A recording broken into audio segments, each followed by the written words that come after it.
Good afternoon, and thank you so much for joining me for this WNCT Now update. I'm Emily Severidge, live in our digital studio. WNCT is providing you with live-streamed updates every Monday through Friday at 1:30 and 4 o'clock p.m. to bring you the latest and up-to-date news before our nightly newscast.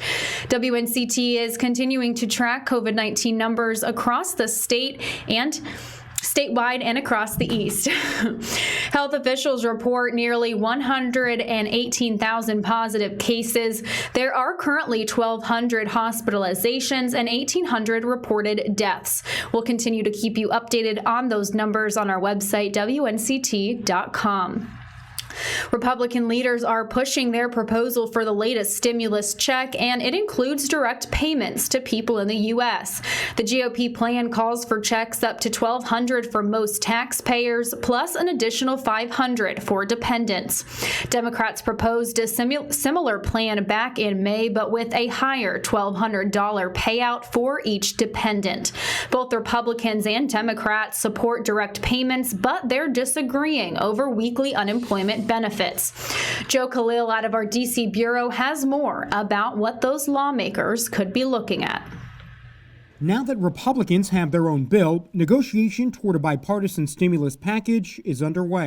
Republicans put forward a $1 trillion proposal for kids, jobs, and health care. Senator Mitch McConnell says the GOP plan provides liability protection for businesses, more than $100 billion for schools, and more testing money. Every single thing we put forward is a way to get more relief into people's hands. But Democrats say the GOP plan falls short compared to their own $3 trillion plan. Republicans seem to say that people don't want to work, they want to take unemployment and stay home. I mean, that is insulting. Democrat Eric Swalwell says Republicans' proposal to reduce the extra unemployment benefits from $600 to $200 a week will slow the recovery. We want to keep a steady flow of unemployment benefits.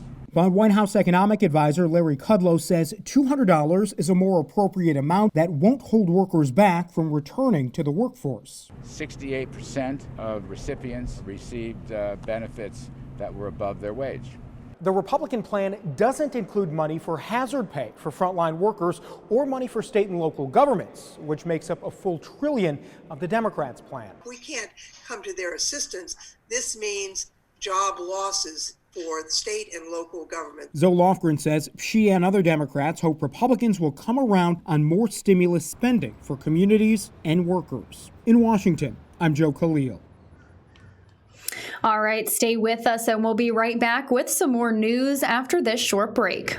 The coronavirus impacts all of us here in the East. WNCT 9 on your side wants to ensure you have some important safety tips. Always wash your hands with soap and hot water for at least 20 seconds. Wipe surfaces down, such as phones, computers, door handles, and work areas with disinfecting wipes. If you have to cough or sneeze, do so into your arm. Practice social distancing. For more tips and all the latest news, visit WNCT.com under the coronavirus section or the WNCT mobile app.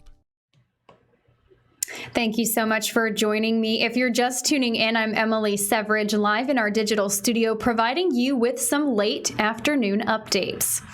With schools starting in the upcoming weeks, that means back to school shopping for parents.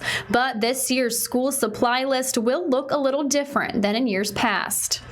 Some students will be spending time learning in the classroom and at home. This year, parents will need to buy personal hygiene products, face masks, and extra things for at-home work, like desks, chairs, and extra packs of markers, pencils, and erasers to keep at home. 9 on Your Side's Kelsey O'Donnell spoke with a local mother about how her family is preparing for the 2020 school year. Kelsey will be live at 6 o'clock p.m. with that story. Governor Roy Cooper says North Carolina is getting nearly $30 million to replace 111 school buses and 16 transit buses. The money will also cover the installation of 33 fast charging stations across the state for electric vehicles. This project will reduce almost 32 tons of nitrogen oxide emissions a year. That's the equivalent of more than 51,000 passenger cars. This is phase one of North Carolina's $92 million share of the U.S. Environmental Protection Agency's settlement.